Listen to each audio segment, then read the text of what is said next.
le projet éco-responsable de la cyberbase de Hyères était en fait de rééquiper des appartements sociaux. Appartements que nous avons au sein de l'association. Nous avons des ordinateurs au sein de notre cyberbase Massillon.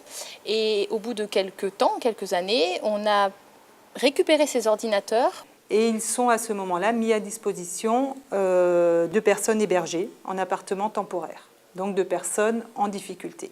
C'était des ordinateurs qui étaient un peu anciens, qu'on a réhabilités, et ce qui nous a permis également donc, de refinancer un parc informatique pour la cyberbase, Eric, d'ordinateurs, mais par contre avec un côté sur l'environnement et avec les labels Energy Star. Parallèlement, nous avons mené des ateliers et des actions de sensibilisation aux éco-gestes en direction de tous les publics qui fréquentent l'association, et notamment des personnes hébergées dans ces appartements. Nous avons organisé une exposition en partenariat avec l'ADE sur comment faire des économies d'énergie. L'exposition s'appelait « Dans mon quartier, je consomme malin » et donc elle expliquait de quelle façon consommer et vivre au quotidien en économisant l'énergie.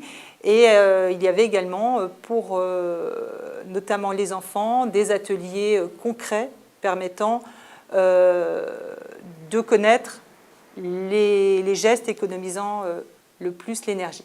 Ce que nous appelons un éco-geste, c'est un geste qui va permettre une économie d'énergie, quelle qu'elle soit. Que ce soit l'économie électrique, que ce soit du papier, des consommables. Là, les éco-gestes, c'était principalement ceux qui sont appliqués à l'informatique.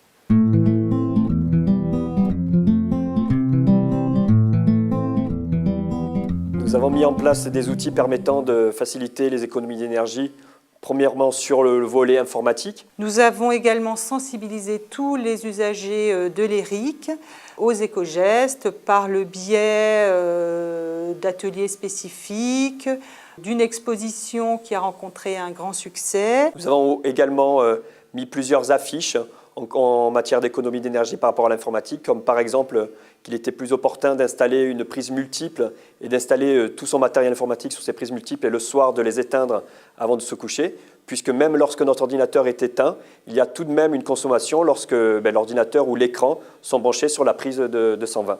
Et nous avons également, avec les enfants de la LSH, réalisé un film en stop motion. Donc avec des petits personnages en pâte à modeler et filmé image par image pour un petit peu expliquer qu'il ne faut pas jeter ses déchets dans la nature ou de quelle façon on peut économiser de l'énergie.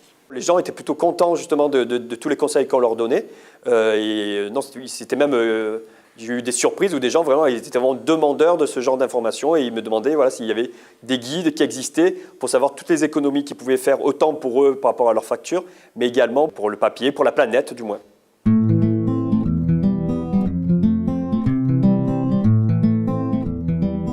La plus-value attendue, évidemment, c'est une prise de conscience des personnes pour essayer de mettre en œuvre des actions économisant l'énergie. Pour moi, la plus-value que ce projet a pu apporter, personnellement, c'est grâce à l'exposition qu'on a organisée au sein de la cyberbase de l'ERIC.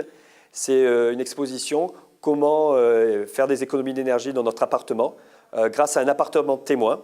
Et en fait, le public, les personnes qui sont venues vraiment visiter cette exposition, ce sont des enfants. Donc je pense que voilà, l'idée, c'est de donner ce message à ces enfants qui sont les personnes, c'est eux le futur de notre planète. Donc je pense que le message était important de le passer auprès des jeunes. Et les enfants avaient des petits ateliers concrets sur ce qu'on fait quand on ouvre un réfrigérateur, combien ça consomme, quand on oublie de fermer la porte, quand on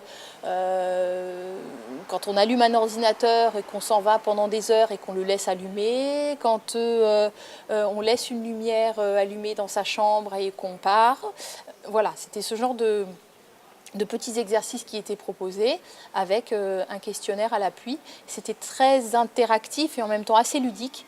Donc ça a eu un effet très positif pour les enfants. Je pense que ça a un impact réel sur les gens et donc de fait sur la Terre. Donc si tout le monde reproduit ces petits gestes, on avance un peu plus sur le respect de l'environnement et sur le respect de la Terre et voilà.